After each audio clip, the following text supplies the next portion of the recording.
আসসালামু আলাইকুম ওয়া রাহমাতুল্লাহি ওয়া বারাকাতুহু। সুপ্রিয় দর্শক শ্রোতা, শুরু হচ্ছে আপনাদের প্রিয় অনুষ্ঠান আলোকিত প্রতিদিন। যারা দেশে আছেন, যারা প্রবাসে আছেন, বিশ্বের যেখান থেকে এই অনুষ্ঠান দেখছেন, পরবর্তীতে দেখবেন, সকলকে আমন্ত্রণ। দর্শক, জনপ্রিয় এই অনুষ্ঠানে আমরা আজ একজন বিশিষ্ট আলেমকে আমন্ত্রণ জানিয়েছি, যিনি বিভিন্ন চ্যানেলে তথ্যতাত্ত্বিক আলোচনা পেশ করে দর্শক শ্রোতাদের হৃদয় জয় করে থাকেন। আজ আমাদের মাঝে আছেন ঢাকা নেসারিয়া কামিল মাদ্রাসার সম্মানিত অধ্যক্ষ, বিশিষ্ট ইসলামিক চিন্তাবিদ মাওলানা শরীফ মোহাম্মদ আবু হানিফ। আসসালামু আলাইকুম ওয়া রাহমাতুল্লাহি ওয়া বারাকাতুহু। ওয়ালাইকুম আসসালাম ওয়া রাহমাতুল্লাহি ওয়া বারাকাতুহু। মোহতারাম, কেমন আছেন? আলহামদুলিল্লাহ, আপনি ভালো আছেন? আলহামদুলিল্লাহ, ভালো আছি। দর্শক, যে বিষয়টি নিয়ে আজ কথা বলবো সেটি হচ্ছে আত্মীয়তার সম্পর্ক রক্ষার গুরুত্ব। খুব গুরুত্বপূর্ণ একটি বিষয়। আত্মীয়তার সম্পর্ক রক্ষার গুরুত্ব ইসলামে অনেক বেশি। বিশেষ করে রক্ত এবং বৈবাহিক সূত্রে যাদের সাথে আমাদের সম্পর্ক আছে, সম্পর্ক অনুযায়ী তাদের খোঁজ খবর রাখা, তাদের সাথে সদাচার করা, বিপদ আপদে তাদের পাশে দাঁড়ানো, সামর্থ্য অনুযায়ী সাহায্য করা, ইসলামে আত্মীয় সম্পর্ক রক্ষাকে অত্যন্ত গুরুত্ব দেওয়া হয়েছে। আল্লাহ তাআলা কোরআনুল কারিমে এ ব্যাপারে অনেক অ্যাডভাইস আমাদেরকে করেছেন। আল্লাহ তাআলা আমাদেরকে নির্দেশ দিয়েছেন তাদের সাথে সুবিচার করার। আল্লাহ তাআলা যে সম্পর্ক তাদের আছে তাদের সাথে সেটা অটুট রাখার নির্দেশ দিয়েছেন। যারা তা অটুট রাখে এবং তাদের রবকে ভয় করে আর মন্দ হিসেবের আশঙ্কা করে, আল্লাহ তাআলা আমাদের আত্মীয়দের সাথে সুবিচার করতে বলেছেন। আত্মীয়র সম্পর্ক ছিন্ন করা পাপীদের কাজ। আত্মীয়তার সম্পর্ক ছিন্ন করা, আত্মীয়তার হক আদায় না করা কাফের এবং পাপাচারীদের বৈশিষ্ট্য। আল্লাহ তাআলা কোরআনুল কারিমে বলেছেন, যারা আল্লাহর সঙ্গে মজবুত অঙ্গীকার করার পর তা ভঙ্গ করে এবং যে সম্পর্ক অক্ষুণ্ণ রাখার নির্দেশ আল্লাহ করেছেন তা ছিন্ন করে এবং পৃথিবীতে অশান্তি সৃষ্টি করে, তারাই ক্ষতিগ্রস্ত। আল্লাহ তাআলা অন্য আরেকটি আয়াতে বলেছেন যে ক্ষমতায় অধিষ্ঠিত হলে সম্ভবত তোমরা পৃথিবীতে বিপর্যয় সৃষ্টি করবে এবং আত্মীয়তার বন্ধন ছিন্ন করবে। আল্লাহ এদেরকেই করেন অভিশপ্ত আর করেন বধির এবং দৃষ্টিহীন। অন্য জায়গায় আল্লাহ তাআলা বলেছেন এই আত্মীয়তার হক রক্ষা করার ব্যাপারে যে আর যারা আল্লাহর সাথে দৃঢ়ভাবে অঙ্গীকার করার পরও তা ভঙ্গ করে এবং যে আল্লাহ যে সম্পর্ক অটুট রাখার নির্দেশ দিয়েছে তা ছিন্ন করে এবং জমিনে ফাসাদ সৃষ্টি করে, তাদের জন্য লানত আর তাদের জন্য রয়েছে আখিরাতে মন্দ আবাস। তাই সামর্থ্য অনুযায়ী অভাবগ্রস্ত আত্মীয়দের সাহায্য করতে হবে আমাদের এবং সম্পদ সমৃদ্ধি এদেরকে দান করতে হবে এবং তাদের দায়িত্ব আমাদেরকেও কিছু পালন করতে হবে, তাদের সুবিধা করে দেওয়ার জন্য, অসুবিধা লাঘব করার জন্য। আল্লাহ তাআলা আমাদের তৌফিক দান করুন। রাসূল সাল্লাল্লাহু আলাইহি ওয়াসাল্লাম বলেছেন, সাধারণ অভাবীদের সদকা করলে তা শুধু সদকা হয়, আর আত্মীয়দের দিলে তা সদকা হয়, আত্মীয়তার হকও আদায় হয়। ইসলামী সন্তানকে ত্যায্য করা কি জায়েজ? আত্মীয়তার সম্পর্ক রক্ষার প্রতিদান এবং আত্মীয়তার সম্পর্ক ছিন্ন করার শাস্তি শুরু হয় দুনিয়াতেই, কিন্তু আমরা দেখা যায় অনেক সময় আমাদের নিজের সন্তানকেই ত্যায্য করে দেই, সম্পর্ক নষ্ট করে দেই আমরা। আত্মীয়তার সম্পর্ক রক্ষা করলে দুনিয়াতে সমৃদ্ধি এবং বরকত বাড়ে। আল্লাহ রিজিক বৃদ্ধি করে দেন, প্রভাব প্রতিপত্তি বাড়িয়ে দেন, হায়াত বাড়িয়ে দেন। রাসূল সাল্লাল্লাহু আলাইহি ওয়াসাল্লাম বলেছেন, যে ব্যক্তি চায় যে তার রিজিক সমৃদ্ধি আসুক, রিজিকে এবং আয়ু বৃদ্ধি হোক, সে যেন তার আত্মীয়দের সম্পর্ক অক্ষুণ্ণ রাখে। সুবহানাল্লাহ। আবু বকর রাদিয়াল্লাহু তাআলা আনহু থেকে বর্ণিত, রাসূল সাল্লাল্লাহু আলাইহি ওয়াসাল্লাম বলেছেন যে বিদ্রোহ এবং রক্ত সম্পর্কীয় আত্মীয়তার বন্ধন ছিন্ন করার মতো মারাত্মক আর কোনো পাপ নেই। আল্লাহ তাআলা যার শাস্তি পৃথিবীতেও প্রদান করেন এবং আখিরাতেও অবশিষ্ট রাখেন। তো আল্লাহ তাআলা আমাদের সকলকে আত্মীয়তার হক রক্ষা করার তৌফিক দান করুন। চলুন বিষয়টি নিয়ে কথা শুনছি আমাদের আজকের অতিথির কাছ থেকে। জি মহতারাম। আপনাকে আন্তরিক ধন্যবাদ। অত্যন্ত গুরুত্বপূর্ণ একটি প্রসঙ্গ নিয়ে আসার জন্যে আমরা শুরুতে আল্লাহ রাব্বুল আলামিন এর শুকরিয়া আদায় করছি, প্রশংসা করছি। রাসূলুল্লাহ সাল্লাল্লাহু আলাইহি ওয়াসাল্লামের প্রতি লক্ষ কোটি দরুদ ও সালাম পেশ করছি। আত্মীয়তার বন্ধন, এটাকে আরবিতে বলে সেলাতুর রাহিম। মূলত পৃথিবীতে মানুষ আসে একা, কিন্তু কতগুলো বন্ধনে সে আবদ্ধ থাকে। প্রত্যেকটি সন্তান তার মা বাবার মাধ্যমেই পৃথিবীতে আসে।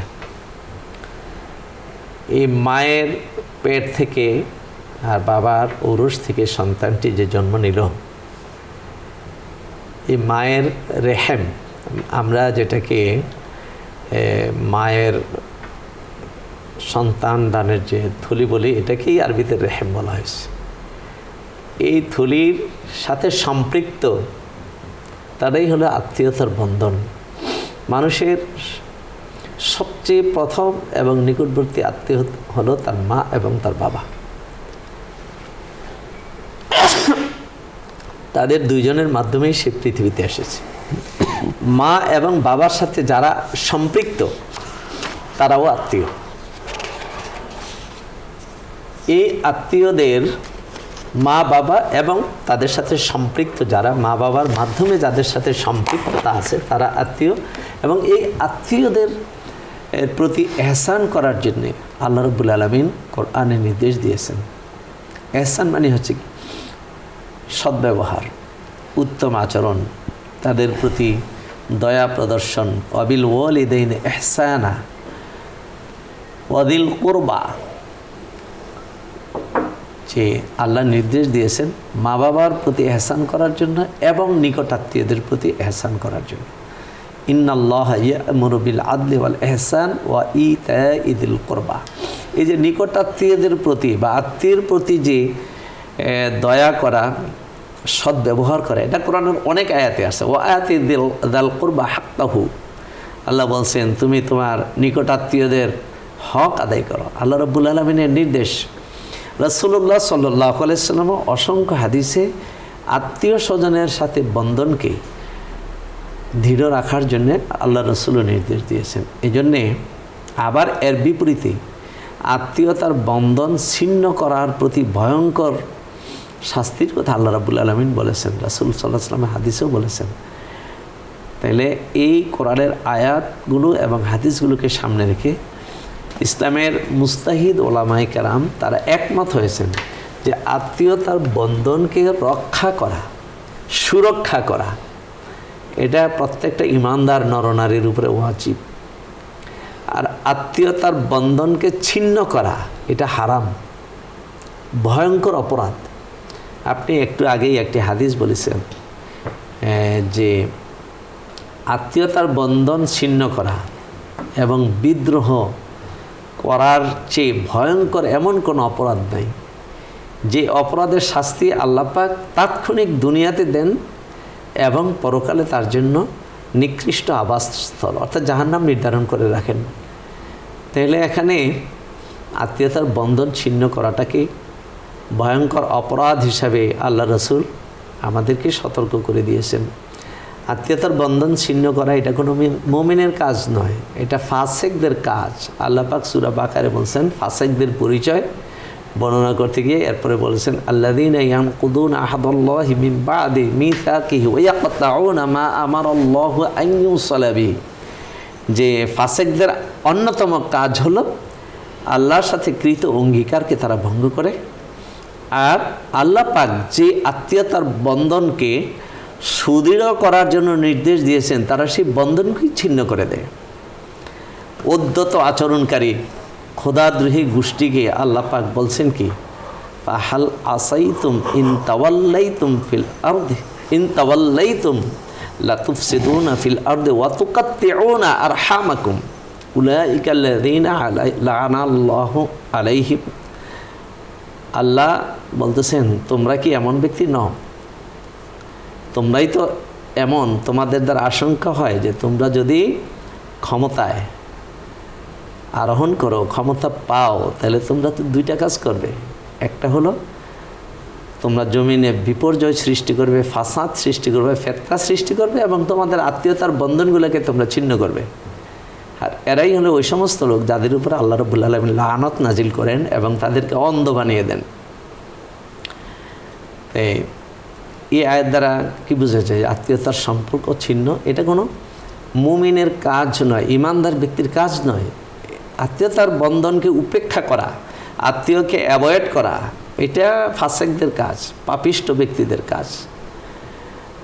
যার মধ্যে আত্মীয় স্বজনের প্রতি যার মধ্যে মায়া, মমতা, দরদ নেই, ওই বান্দার উপরে আল্লাহর কোনো রহমত নাজিল হয় না। রাসূলুল্লাহ সাল্লাল্লাহু আলাইহি ওয়াসাল্লামের হাদিস, মা আয়েশা সিদ্দিকা রাদিয়াল্লাহু তাআলা আনহা বলেছেন যে আল্লাহর নবী বলেছেন, আর রেহম মুআল্লাকুন বিল আরশ, যে আত্মীয়তার যে সম্পর্কটা এটা আল্লাহ রাব্বুল আলামিনের আরশে আজিমে ঝুলন্ত, এবং সে আত্মীয়তার বন্ধন আল্লাহ পাকের আরশে আজিমে ঝুলন্ত অবস্থা বলে। মান ওয়াসালানি ওয়াসাল্লাহ, যে ব্যক্তি আমাকে সম্পর্ক রাখে আল্লাহ পাক তার সাথে রহমতের সম্পর্ক রাখেন। ওয়ামান কাতা আনি কাতা আহুল্লাহ, আর যে আমি আত্মীয়তার বন্ধনকে ছিন্ন করে ফেলে আল্লাহ রাব্বুল আলামিন তার সাথে রহমতের বন্ধনকে ছিন্ন করে ফেলেন। অন্য একটি হাদিসে এসেছে, আবু আইয়ুব আনসারী রাদিয়াল্লাহু তাআলা আনহু থেকে বর্ণিত হাদিস, রাসূলুল্লাহ সাল্লাল্লাহু আলাইহি ওয়াসাল্লাম বলছেন যে লাম্মা খলাকাল্লাহুল খালকা ওয়া ফারাগা মিনহু, আল্লাহ যখন সমস্ত সৃষ্টি জগৎ সৃষ্টি করে সমাপ্ত করলেন, ফাকামার রাহিমু, আত্মীয়তার বন্ধন দাঁড়িয়ে বলল, হাদা মাকামুল আয়েদি বিকা মিনাল কাতিয়া, যে আল্লাহ এটাই তো আত্মীয়তার বন্ধন ছিন্নকারী থেকে আশ্রয় চাওয়ার জন্য এটাই উপযুক্ত জায়গা। আল্লাহ ফাকালা নাম, আল্লাহ বলেন হ্যাঁ। তখন আল্লাহ বলেন, আল্লাহ তারদাই না, হে আত্মীয়তার বন্ধন তুমি কি সন্তুষ্ট হবে না? মান অসালাকে আসিলুবি, যে ব্যক্তি তোমার বন্ধনকে ঠিক রাখবে আমি তার সাথে সম্পর্ক রাখবো। ওয়ামান কাতা আকে আক্তাও মিনহু, আর যে তোমাকে ছিন্ন করবে আমি তার থেকে সম্পর্ক ছিন্ন করব। সুবহানাল্লাহ, আত্মীয়তার বন্ধন যে আল্লাহ, ইয়া রব আমি এতে সন্তুষ্ট। তাহলে বোঝা গেল কি, কোনো বান্দা যদি আল্লাহর সাথে সম্পর্ক রাখতে চায় তাহলে তার আত্মীয় স্বজন, পরিবার পরিজন, তার প্রতিবেশী সবার সাথে তার ভালো সম্পর্ক রাখতে হবে। আল খালকু কুল্লুহুম ইয়ালুল্লাহ, সৃষ্টি জগৎ সবাই আল্লাহর পরিবারের অন্তর্ভুক্ত। সুতরাং সৃষ্টি জগতের প্রতি ভালোবাসা রাখা, যেহেতু একজন মানুষ তার সামর্থ্য খুবই সীমাবদ্ধ, এই জন্য আল্লাহ তার নিজস্ব গণ্ডিতে সম্পর্কটা ভালো রাখা আল্লাহ ওয়াজিব করে দিয়েছেন। তো তার নিজস্ব গণ্ডিতে তার আত্মীয় স্বজনের সাথে সম্পর্ক তার ভালো রাখাটা আল্লাহ পাক ওয়াজিব করে দিয়েছেন। তাদের সাথে সম্পর্ক ভালো রাখলে আল্লাহ রাব্বুল আলামিনের সাথে সম্পর্ক ভালো হবে। আত্মীয় শুরু হলো মা বাবা দ্বারা। আল্লাহ বলছেন কি, ওয়াকাদা রাব্বুকা আল্লা তা'বুদু ইল্লা ইয়াহু ওয়া বিল ওয়ালিদাইনি ইহসানা, যে আল্লাহ ফয়সালা দিয়েছেন যে তুমি একমাত্র আল্লাহর ইবাদত করবে, মা বাবার সাথে ভালো আচরণ করবে, সদাচরণ করবে। মা বাবার সাথে যদি সদাচরণ না করে তাহলে আল্লাহর ইবাদতটাও তার কবুল হবে না। রাসূল বলছেন না, হুমা জান্নাতুকা হুমা নারুকা, মা বাবা হচ্ছে তোমার পরমাত্মীয়, সবচেয়ে নিকটবর্তী আত্মীয়। তোমার সদাচরণটা শুরু হবে মা বাবাকে দিয়ে। যে ব্যক্তি, মা বাবাই হচ্ছে তোমার জান্নাত, মা বাবাই হচ্ছে তোমার জাহান্নাম। তারপরের বন্ধনটা আছে স্বামী স্ত্রী। রাসূল সাল্লাল্লাহু আলাইহি ওয়াসাল্লাম তার স্ত্রীদের সাথে কত কোমল আচরণ করেছেন, নমনীয় আচরণ করেছেন। রাসূলের স্ত্রী রাসূলকে কত সম্মানজনক আচরণ করেছেন, এগুলোতে আমাদের আদর্শ। রাসূলুল্লাহ সাল্লাল্লাহু আলাইহি ওয়াসাল্লাম আরাফাতের দিন হজ সমাপ্ত করে সন্ধ্যার পরে আল্লাহ রসুল বললেন যে আমার এই মজলিসে তোমাদের মধ্যে কেউ যদি থাকে যে আত্মীয়তা আজকে বিকালবেলা আত্মীয়তার বন্ধনটা ছিন্ন করেছ, সে যেন আমার মজলিস থেকে দাঁড়িয়ে চলে যায়। কারণ আত্মীয়তার বন্ধন ছিন্নকারী যেই মজলিসে থাকে ওই মজলিসে আল্লাহ রহমত নাজিল করেন না। দেখা গেল রাসূলের এই সমাবেশের দূরবর্তী একটা লোক কিছুক্ষণের জন্য উঠে চলে গেছে, তারপরে আবার ফিরে এসেছে।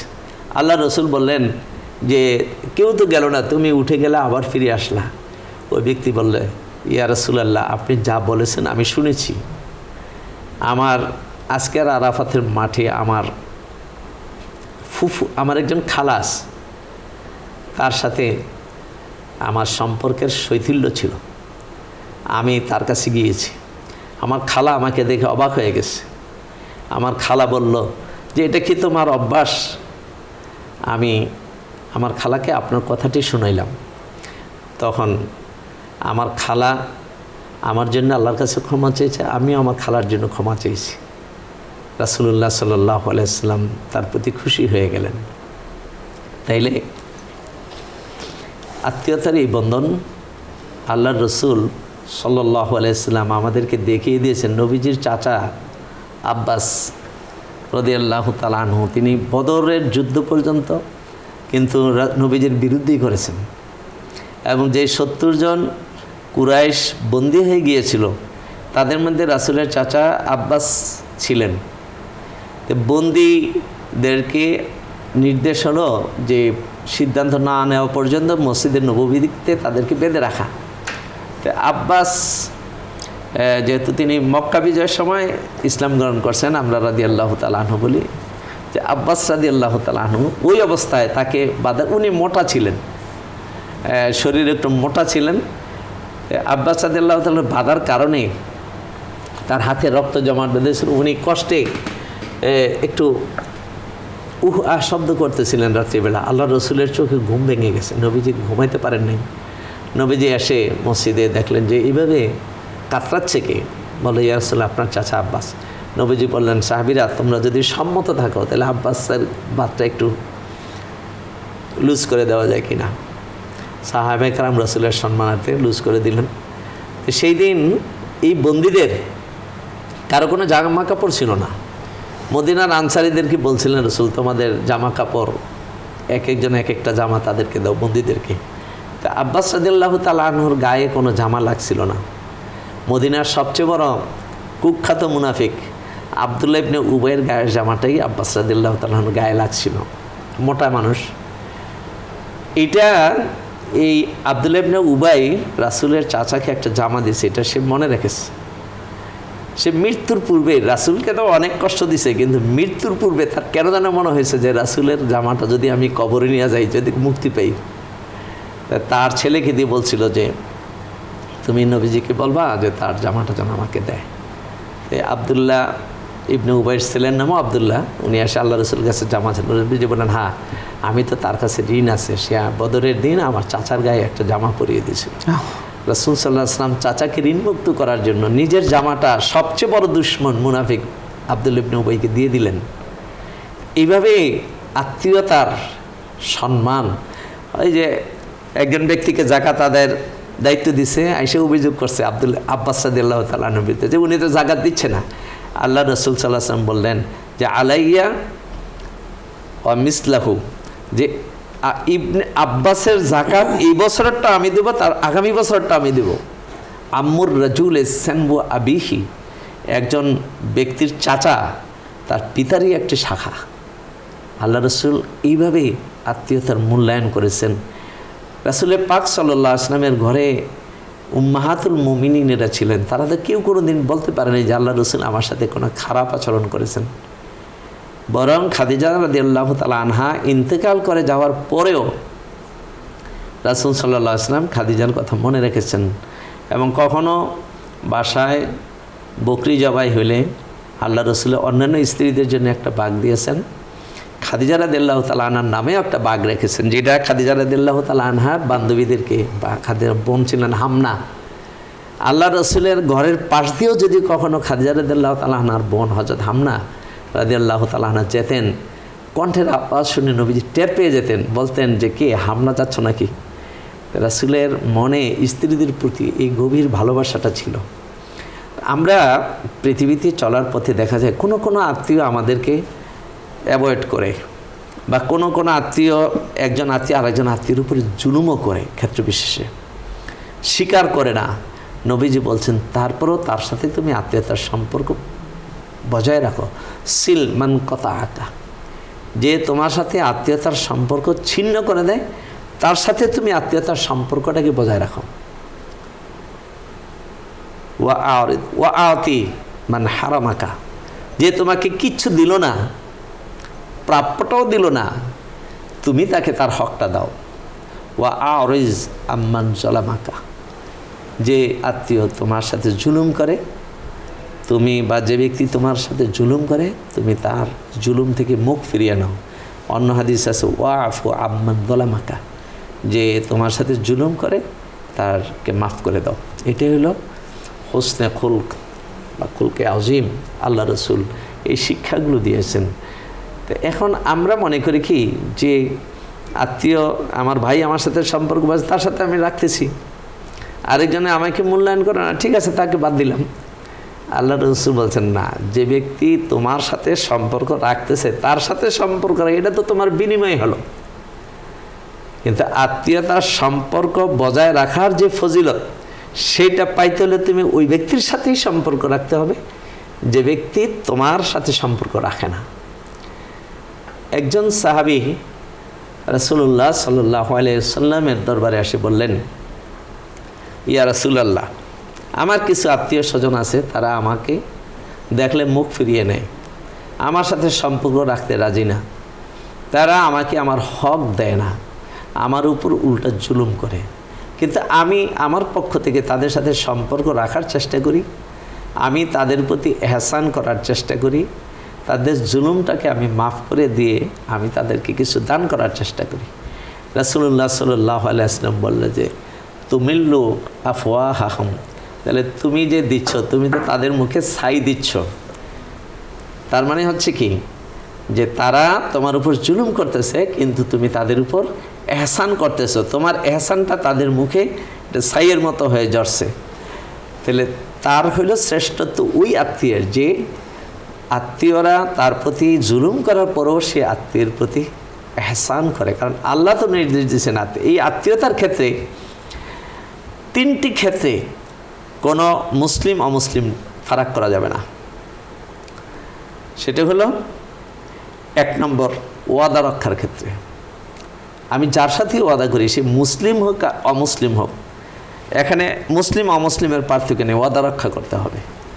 আমানতের ক্ষেত্রে, আমানত কেউ যদি আমার কাছে আমানত রাখে সে মুসলিম হতে পারে অমুসলিমও হতে পারে, একজন মুসলিমের আমানত রক্ষা করা যেমন আমার উপর ওয়াজিব, একজন অমুসলিমের আমানত রক্ষা করা আমার উপর ওয়াজিব। তেমনিভাবে আত্মীয়তা, আত্মীয় অমুসলিমও যদি হয় তারপরও তার সাথে সদয় আচরণ করতে হবে। হযরত আসমা বিনতে আবি বকর রাদিয়াল্লাহু তাআলা আনহা রাসূলুল্লাহ সাল্লাল্লাহু আলাইহি ওয়াসাল্লামের কাছে এসে বলেন, ইয়া রাসূলুল্লাহ কাদিমাত আলাইয়া উম্মি ওয়াহিয়া রাগিবা, ইয়া রাসূলুল্লাহ আমার মা মক্কা থেকে এসেছে আমাকে দেখার জন্য, কিন্তু তিনি ইসলাম থেকে বিমুখ, তিনি ইসলাম গ্রহণও করেন নাই আর ইসলামকে ভালো চোখেও দেখেন না। মাতৃত্বের মায়া নিয়ে আমি মেয়ে হিসেবে তাকে আমাকে দেখতে আসি, কিন্তু ইসলামের থেকে বিমুখ, আফা আসিলু বিহা, আমি কি তার সাথে সম্পর্ক রক্ষা করব? রাসূলুল্লাহ সাল্লাল্লাহু আলাইহি ওয়াসাল্লাম বলেন, নাম, হ্যাঁ, হিয়া উম্মুকে, সে তো তোমার মা, তুমি তার সাথে অবশ্যই সম্পর্ক রক্ষা করবে। তাইলে দেখা যায় আত্মীয়তার বন্ধনটা, আত্মীয় যদি অমুসলিমও হয়, আবার আমাদের এখানে অনেক আছে একজন খুব নামাজি পরহেজগার, পোশাকে আশাকে চলনে বলনে আমলে আখলাকে পাক্কা নামাজি, কিন্তু বেনামাজি আত্মীয়কে দেখতে পারে না। এটা তো না, ইসলামের শিক্ষা আত্মীয়তার দিক দেখতে হবে, সে নামাজি না বেনামাজি, সে মুসলিম না অমুসলিম ওইটা নয়, আত্মীয় হিসাবে তাকে এহসান করতে হবে, যেটা রাসূলুল্লাহ সাল্লাল্লাহু আলাইহি ওয়াসাল্লাম নিজেও করেছেন এবং তার উম্মতদেরকেও বলেছেন। তাইলে আত্মীয়তার সম্পর্ক বজায় রাখলে কি হবে, যে ব্যক্তি তার আত্মীয় স্বজনের সাথে ভালো ব্যবহার করে, আল্লাহ রাব্বুল আলামিন আত্মীয়রা মূল্যায়ন না করলেও আল্লাহ রাব্বুল আলামিন কিন্তু তাকে মূল্যায়ন করবেন। আল্লাহ রাসূল হাদিসে বলছেন, মান আহাব্বা, যে ব্যক্তি পছন্দ করে আইয়ুবসাতা ফি উমরিহি ওয়া ইউনসা লাহু ফি আসারিহি ফালিয়াসিল, যে ব্যক্তি চায় যে তার হায়াত বৃদ্ধি পাক এবং তার আইয়ুবসাতা ফি রিজকিহি, তার রিজিক বৃদ্ধি পাক, তাহলে সে যেন আত্মীয়তার সাথে সম্পর্ক, আত্মীয়তার বন্ধনকে যেন দৃঢ় করে। তাইলে আত্মীয়তার বন্ধন দৃঢ় করলে আল্লাহ দুনিয়া তো ভালো রেজাল্ট দেন। আত্মীয় স্বজনকে দান খয়রাত বা সহযোগিতা করলে এতে কমে না, বরং আল্লাহ পাক তার রিজিক বাড়িয়ে দেন এবং তার জীবন যতটুকু তার দ্বারা এত ভালো ভালো কাজ করান যেটা মানুষ 100 বর্ষও করতে পারে না। এখন আমরা আসি যে আত্মীয়তার সম্পর্কটা আমরা কিভাবে বজায় রাখব। আত্মীয়তার সম্পর্ক বজায় রাখার জন্য, তো বর্তমানে আমাদের যুগ, বিজ্ঞানের যুগ, এখন তো আত্মীয়তার সম্পর্ক বজায় রাখার আরও অনেক সহজতর হয়ে গেছে। ক্ষেত্র বিশেষে আত্মীয় যদি অভাব অনটনে থাকে, বিপদ আপদে থাকে, তাহলে তার প্রতি সদাচরণটা হবে আর্থিকভাবে। তাকে অর্থ দিয়ে, নিজের সামর্থ্য অনুযায়ী তাকে অর্থ দিয়ে সাহায্য করতে হবে, এটা হবে তার প্রতি এহসান।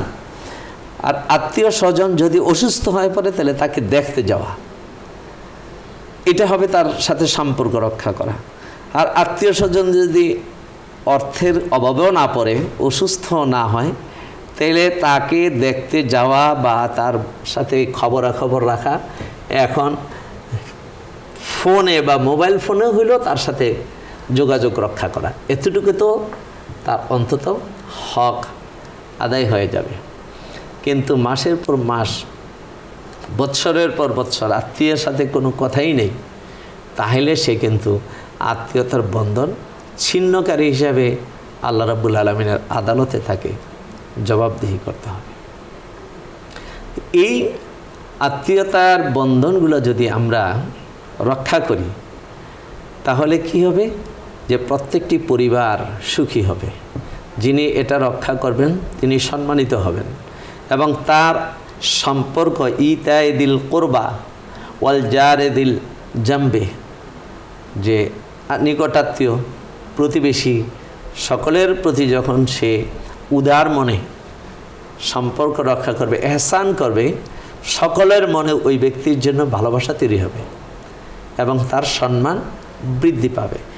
এমন যদি দায়িত্বশীল ব্যক্তি প্রত্যেকটি পরিবারে জন্ম নেয়, প্রত্যেকটি পাড়ায় মহল্লায় যদি জন্ম নেয়, তাহলে আমাদের সমাজটা এমনটা থাকবে না। বৃদ্ধকালে মা বাবা বৃদ্ধ নিবাসে কাঁদতে হবে না।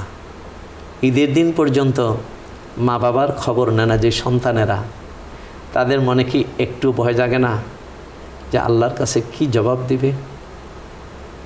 ভাইয়ের প্রতি দরদ নেই, একজন ভাই ভালো চলে, কিন্তু আরেকজন ভাইকে, তারই আপন ভাই অর্থ কষ্টে আছে, কিন্তু কোনো খোঁজ খবর নেয় না, দায়িত্ব নেয় না, বরং অ্যাভয়েড করে।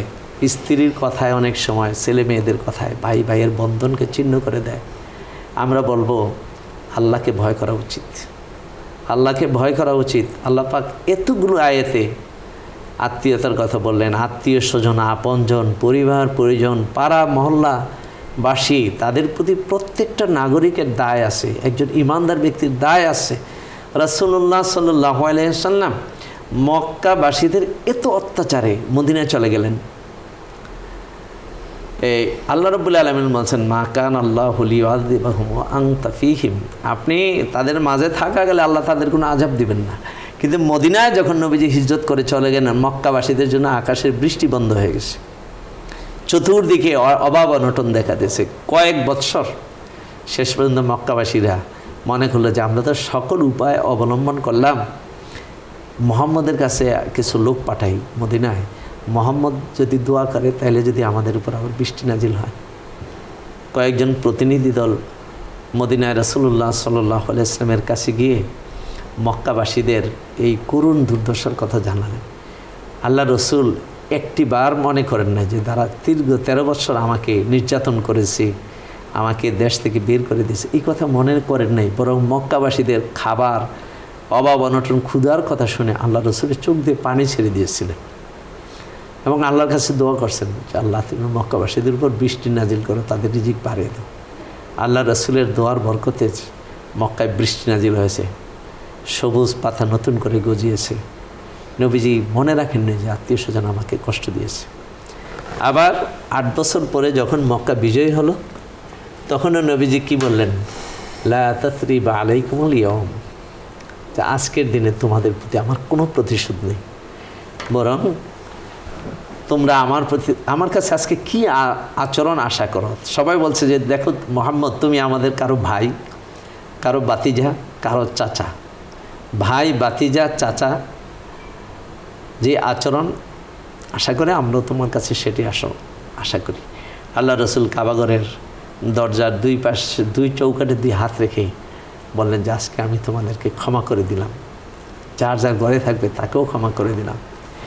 এই যে আত্মীয়তার দোহাইকে আল্লাহ রসুল পাহাড় পরিমাণ অপরাধকে আল্লাহ রসুল মুহূর্তে ক্ষমা করে দিয়েছেন। আমরা কেন পারি না আমাদের আত্মীয় স্বজনকে ক্ষমা করে দিতে? আল্লাহ তৌফিক দান করুন। মোহতারাম, অনেক অনেক ধন্যবাদ। আমরা আলোচনার শেষ প্রান্তে চলে এসেছি। দর্শক, আমরা অনুষ্ঠানের এই পর্যায়ে একটি মোনাজাত করব। আপনারাও চাইলে আমাদের সাথে মোনাজাতে শরীক হতে পারবেন। اللهم صل على سيدنا ونبينا وشفينا وحبيبنا ومولانا محمد صلى الله عليه وعلى آله وصحبه وبارك وسلم. اللهم آمين. اللهم آمين. ربنا ظلمنا أنفسنا وإن لم تغفر لنا وترحمنا لنكونن من الخاسرين. آمين. আল্লাহ, আপনি হাকিম, মহাজ্ঞানী, সাহায্যকারী, অভিযোগ অনুমোদনকারী, রিজিকের মালিক, হায়াতের মালিক, মৃত্যুদানের মালিক। আল্লাহ তাআলা, আপনার কাছে হাত তুলেছি। আপনি আসমান জমিনের বালা মুসিবতের তীব্রতা ভেঙে দিন। রব্বুল আলামিন, নেক দিয়া আমাদের আমলনামা আপনি পরিপূর্ণ করে দিন। আল্লাহ তাআলা, আমাদেরকে শত্রুদেরকে বন্ধু বানায় দিন। আমিন। আল্লাহ তাআলা, মানুষের অনিষ্ট থেকে আমাদেরকে হেফাজত করুন। আমাদের হাত, পাও, কান, চোখ, মেধা, স্মৃতি দিয়ে কারোর আল্লাহ ক্ষতি সাধিত না হয় সেই ব্যবস্থা করে দিন। আল্লাহ তাআলা, 5 ওয়াক্ত নামাজ জামাতের সাথে পড়ার তৌফিক দান করুন। আল্লাহ তাআলা, আপনার ইবাদত বন্দিগি যথাযথভাবে করার তৌফিক দান করুন। আল্লাহ তাআলা, সন্তান সন্ততি যা কিছু দিয়েছেন মানুষের মতো মানুষ করার তৌফিক দান করুন। আল্লাহ তাআলা, রিজিক বাড়ায় দিন, হায়াতে বরকত দিন, সম্মানে বরকত দিন, সব কিছুতে আপনি বারাকা দান করুন। উপকারী জ্ঞান দান করুন। যা দান করেছেন ভালো কাজে খরচ করার তৌফিক দান করুন। আল্লাহ তাআলা, যেদিন মরণ আপনি পাঠাবেন, মৃত্যু যেদিন আসবে রে আল্লাহ, রমজান মাসে শুক্রবারে নামাজে মৃত্যু দিয়ে আমিন। আল্লাহুম্মা আমিন। মৃত্যুর সময় কালিমা নসিব করে দিয়েন, মৃত্যুর কষ্ট দূর করে দিয়েন। আমিন। মৃত্যুর পর আপনার প্রিয় বান্দাদের সাথে জান্নাতে শামিল করে নিয়েন। আমিন। জান্নাতে স্থায়ীভাবে একটু থাকার বন্দোবস্ত করে দিয়েন। জাহান্নাম থেকে আমাদেরকে চির মুক্তি নসিব করে দিয়েন। আমিন। আল্লাহ তাআলা, হাসরে মিজানে পুলসিরাতে যত ধরনের রব্বুল আলামিন সমস্যার সম্মুখীন হব আপনি চালাই নিয়েন। আল্লাহ, আমিন। আল্লাহ, আপনি আমাদের যারা অসুস্থ আছে সুস্থ করে দিন। আল্লাহ তাআলা, যারা দেশ পরিচালনা করছে তাদেরকে আপনি আল্লাহ তাআলা তাদেরকে এই খেদমতকে কবুল আর মঞ্জুর করুন। আমিন। আমাদের দেশের ব্যবসায়ীদের বরকত দান করুন। যাদের চাকরি নাই চাকরির ব্যবস্থা করুন। যাদের কাজ নাই কাজের ব্যবস্থা করুন। আল্লাহ, যাদের অভাব আছে রিজিক নাই রিজিকের ব্যবস্থা করুন। আল্লাহ তাআলা, আপনার কাছে ফরিয়াদে অনুষ্ঠানের পৃষ্ঠপোষক বসুন্ধরা গ্রুপের চেয়ারম্যান, আল্লাহ তাকে নেক হায়াতে তৈয়বা দান করুন। তার জীবনের কষ্ট, বেদনা, যন্ত্রণা, দুঃখ দূর করে দিন। আমিন। রব্বিরহামহুমা কামা রাব্বায়ানি সগীরা। আমিন। সুবহান রাব্বিকা রাব্বিল ইজ্জাতি আম্মা ইয়াসিফুন ওয়া সালামুন আলাল মুরসালিন ওয়ালহামদুলিল্লাহি রাব্বিল আলামিন। আমিন। দর্শক, দীর্ঘ সময় আমাদের সাথে যারা থেকেছেন সকলকে অনেক অনেক ধন্যবাদ। আল্লাহ সকলকে ভালো রাখুন, সুস্থ রাখুন, নিরাপদে রাখুন সেই প্রত্যাশা করি। সবখানে সবসময় আল্লাহ নিরাপদে রাখুন আপনাদের সকলকে সেই প্রত্যাশা করি। দর্শক, নিয়মিত এই অনুষ্ঠান দেখুন, অন্যকেও দেখতে উৎসাহিত করুন। এই অনুষ্ঠান আলোকিত করতে আমাদের জীবন একটি গুরুত্বপূর্ণ উপকরণ। আমাদের বিশ্বাস, আমাদের জীবনকে রাঙাতে, জীবনকে সাজাতে, আলোকিত করতে, আলোয় আলোয় ভরে তুলতে, উন্নততর, মহত্তর, পবিত্রতর করে গড়ে তুলতে এই অনুষ্ঠান গুরুত্বপূর্ণ ভূমিকা রাখবে। আল্লাহ তাআলা আমাদের সকলকে তৌফিক দান করুন নিয়মিত এই অনুষ্ঠান দেখার। সকলের সুস্বাস্থ্য কামনা করে আজ এখানেই বিদায় দিচ্ছি। আল্লাহ হাফেজ। আসসালামু আলাইকুম ওয়া রাহমাতুল্লাহি ওয়া বারাকাতুহু।